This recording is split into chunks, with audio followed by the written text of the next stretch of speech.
Welcome to the class of Understanding Design Act.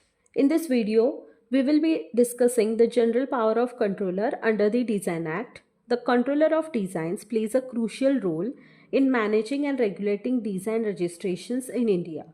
We will go over the key powers they hold, including the authority to register designs, investigate infringements, and make decisions on various matters related to design protection.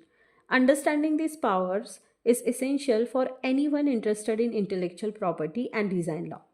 Let's start.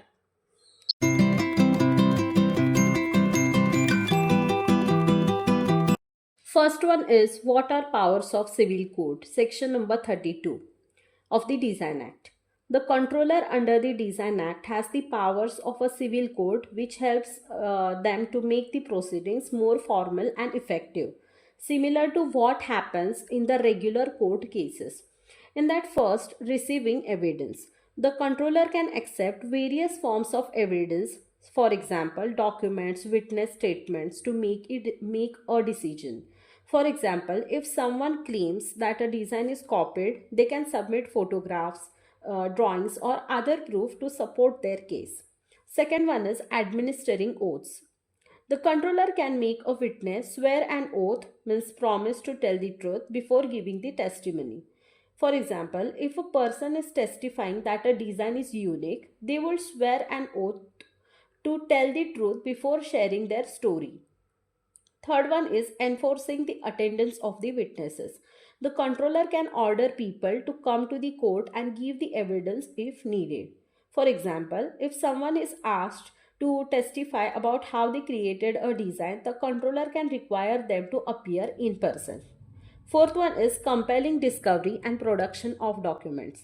The controller can order parties involved to provide documents or other items that are relevant to the case. For example, if a company claims a design is theirs, the controller can ask them to show the sketches, emails, or contracts related to the design's creation. Fifth one is issuing commission for examining witnesses. The controller can allow someone to take testimony from witnesses outside the hearing room, such as in another location. For example, if a key witness lives far away and the controller can arrange for the witness to be examined in their place, like through video or phone. And sixth one is awarding cost, executable as a civil code decrees. The controller can order one party to pay the legal cost of the another party, just like a civil court can do. This order can be enforced like a court's judgment. For example, if a person files a baseless complaint about the design infringement and loses the case, the controller can make them pay for the other side's legal cost, and these powers help the controller run proceedings more like a court, ensuring fairness and making sure that all necessary information is gathered to make an informed decision about design related disputes. Next is awarding cost. Section number 32, rule number 43, fourth schedule. Under the Design Act, awarding cost means that the controller has the authority to decide who should pay for the legal expenses in a case based on the situation. In that first, reasonable cost, the controller can decide what is a fair amount for legal cost considering the specifics of the case. For example, if one party files a claim that is found to be untrue or unnecessary, the controller may order them to pay the other party's legal cost. Second one is maximum limit. However, there is a limit to how much the controller can award as cost as specified in the fourth schedule of the Design Act. For example, if the fourth schedule states a maximum of 50,000 rupees for certain cases, the controller cannot award more than 50,000 even if the case involves high expenses.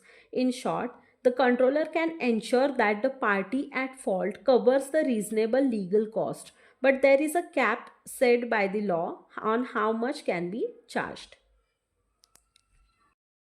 Next is power to seek directions of the central government, section number 34. If the controller faces any confusion in applying the act, they can ask the central government for advice and follow what they say. Next is exercise of discretionary power of controller. Section number 33, rule number 44. In that first, fair chance to respond. Before the controller takes any action that might hurt someone, they must first give that person a fair chance to speak up and defend themselves. This means sending a notice at least 10 days before doing anything. Second one, using power wisely.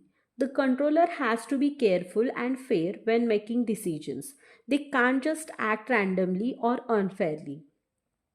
Third one, record the reasons. If the controller decides against someone, they must write down clear reasons for their decision in the official records. The controller ensures fairness by giving notice, making fair decisions, and explaining why they made those decisions. Next is power of controller to correct clerical errors. Section number 29. In that first, fixing mistakes. If there's a small mistake in the design details like a spelling error in the name or the wrong address, the controller can fix it. Second one, how to request. To get it fixed, you need to fill out form number 14 and pay a fee. Third one, what happens next? After this, the controller will correct the mistake in the official design records. Form number 14 is your go-to for fixing small errors in the design register. Next is rule number 45 of the Design Act. Controller may require statements. Means even if the applicant or their agent doesn't want to speak up, the controller can still ask them to. First one is write a statement and submit it within a certain time. And second one, appear in person to explain the important details. So the controller can still ask for written or in-person explanations. Next is general power of amendment. Rule number 46. In that first, fixing documents. If a document isn't covered by special rules in the Act, it can still be amended or corrected as long as it doesn't harm anyone and the controller agrees. Second one means B, how to request. The applicant has to file a petition, means a formal request with the required fee. They must explain what needs to be changed and why. C is conditions for approval. The controller will only allow changes if it doesn't harm anyone's interest or it's not already covered by a specific rule in the Act. D is missed deadlines. Missing a deadline is usually not something that can be corrected.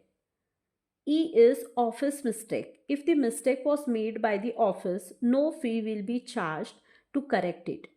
In short, amendments can be made if they are fair, needed, and not about deadlines or things already covered by the law.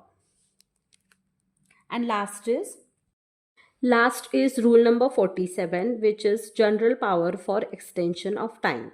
In that A, extending time. If the rules don't say how to extend a deadline, the controller can extend it for up to 3 months and they can set any conditions they think are necessary.